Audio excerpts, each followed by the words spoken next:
Manajemen komunikasi menjadi landasan penting dalam era digital yang terus berkembang pesat. Menurut Parag Diwan 1999 dan Antarvenus, manajemen komunikasi melibatkan integrasi sumber daya komunikasi melalui proses perencanaan, organisasi, pelaksanaan, dan pengawasan untuk mencapai tujuan yang telah ditetapkan. Hal ini terkait erat dengan interaksi sosial, di mana manajemen komunikasi memegang peran vital dalam menjalin kolaborasi tanpa campur tangan masalah pribadi, baik dalam konteks individual maupun organisasional. Sebagai makhluk sosial, manusia harus melakukan interaksi serta komunikasi dengan sesama manusia lainnya. Untuk itu, manusia memerlukan bahasa sebagai media untuk melakukan interaksi tersebut. Media sosial digunakan sebagai sarana yang penting bagi manusia sebagai makhluk sosial, di mana komunikasi memainkan peran kunci dalam menyediakan informasi dan memfasilitasi interaksi antar individu. Namun, terdapat ketidaksesuaian dalam penggunaan media sosial, terutama di platform seperti Instagram, di mana banyak kalangan muda menggunakan bahasa yang kurang pantas, misalnya dalam bentuk bahasa gaul ataupun penggunaan kata-kata kasar.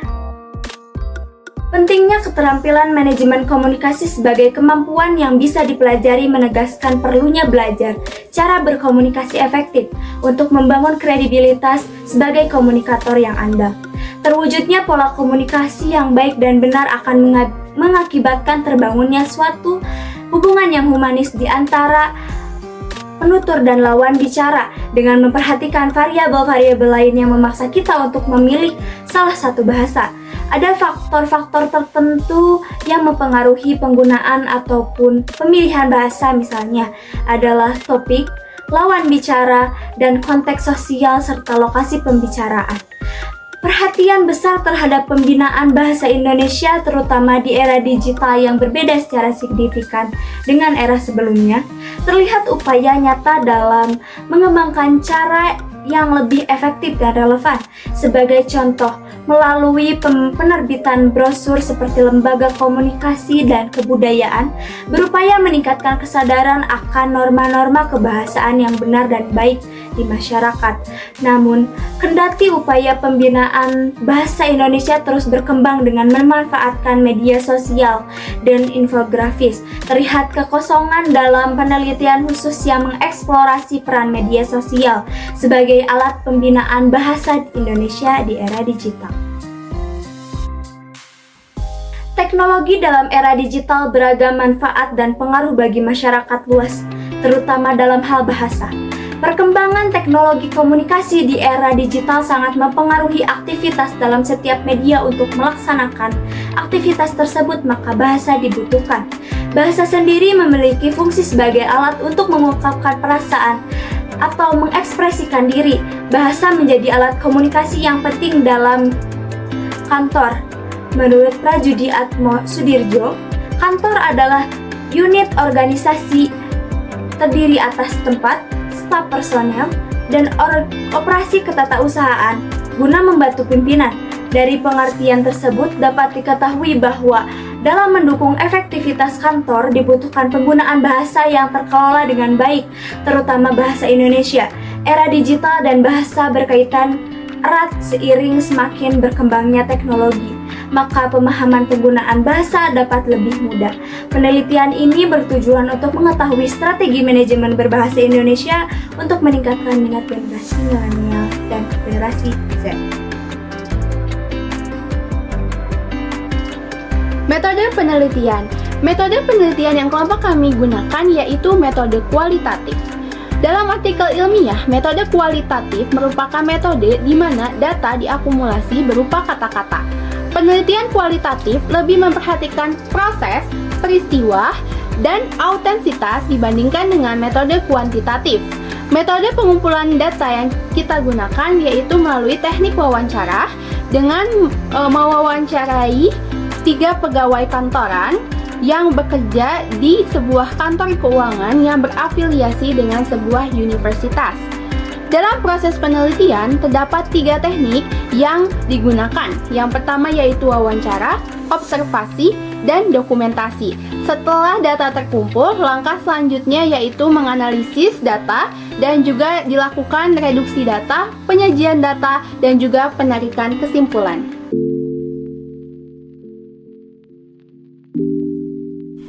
Dokumentasi yang dilakukan bersama dengan narasumber.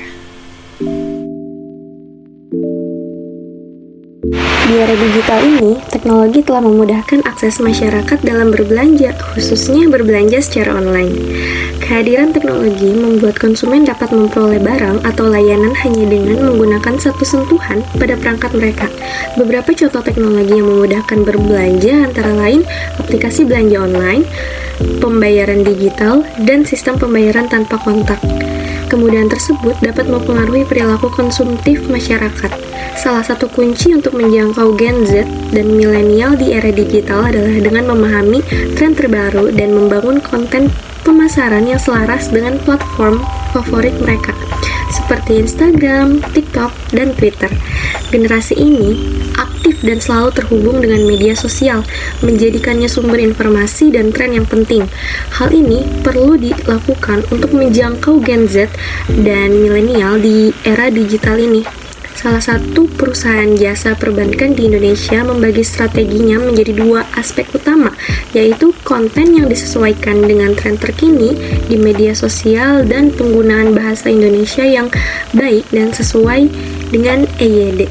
Menurut penelitian yang dilakukan oleh Sukamto dan Wijaya, disimpulkan bahwa penerapan bahasa Indonesia dalam lingkup sistem informasi logistik dapat menghasilkan peningkatan efisiensi dalam pengolahan data, pengurangan biaya dan waktu, serta peningkatan mutu pelayanan.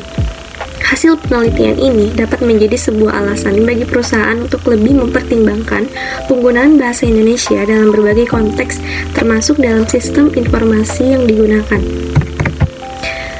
Upaya yang dilakukan untuk menarik Gen Z yang berusia antara 8-23 tahun, perusahaan menciptakan outlet tematik dengan gaya kekinian dan produk khusus seperti tabungan Taplus Muda yang dikhususkan untuk anak muda Indonesia yang dimulai dari 17 tahun. Promosi yang dilakukan dengan pemanfaatan platform media sosial secara tepat dengan bahasa yang relevan dan mudah dipahami. Selain itu, menyediakan layanan yang sesuai dengan generasi muda yang menyukai digitalisasi dan cashless. Latihan terhadap kaidah berbahasa tetap penting untuk menjaga komunikasi dalam bahasa Indonesia di era yang semakin gaul dan singkat ini. Jadi disarankan untuk tetap menggunakan bahasa Indonesia yang baik dan benar agar sebuah pesan tersampaikan dengan efektif. Meskipun gaya komunikasi dipengaruhi oleh lingkungan sekitar, menggunakan bahasa ibu atau bahasa Indonesia formal, terutama dalam konteks bisnis, adalah suatu keharusan yang harus dilakukan oleh perusahaan. Manfaat penggunaan bahasa Indonesia yang baik dan benar terhadap perusahaan adalah sebagai berikut. Yang pertama yaitu menarik investor dengan presentasi usaha yang jelas dan menarik. Yang kedua yaitu meningkatkan citra perusahaan, namun juga harus memperhatikan adaptasi terhadap konteks dan audiens yang akan dijangkau. Selanjutnya yaitu strategi komunikasi perusahaan dalam menginformasikan produk kepada konsumen adalah sebagai berikut. Yang pertama yaitu pembuatan materi komunikasi dengan bahasa Indonesia yang baik dan benar. Yang kedua yaitu memastikan keterjangkauan dan keakuratan layanan melalui berbagai saluran. Yang ketiga yaitu melakukan riset pasar, pembentukan tim, uji coba strategi, dan umpan balik dari konsumen. Hal ini dilakukan agar perusahaan dapat memberikan informasi produk yang tepat, akurat, dan mudah dipahami dalam bahasa Indonesia oleh seluruh konsumen dengan tujuan meningkatkan kepuasan konsumen dan mendukung kelancaran operasional perusahaan. Di era digital yang penuh dengan peluang dan tantangan, perusahaan perbankan ini berkomitmen untuk memberikan layanan terbaik bagi para nasabahnya dengan memastikan penyampaian informasi yang jelas dan mudah dipahami. Strategi digitalisasi layanan seperti pembukaan rekening digital, yaitu membuka rekening bank atau layanan keuangan lainnya secara elektronik atau online tanpa perlu mengunjungi kantor fisik bank. Lalu, ada layanan agen 46.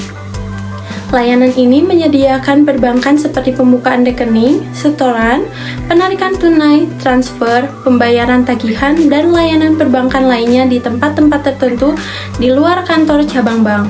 Lalu ada program Self-Service Opening Account, adalah inisiatif perbankan yang memungkinkan calon nasabah untuk membuka rekening secara mandiri melalui platform digital seperti aplikasi perbankan atau situs web resmi bank lainnya. Layanan ini dibentuk untuk mempermudah proses calon nasabah dalam membuka rekening tabungan dengan sebuah mesin.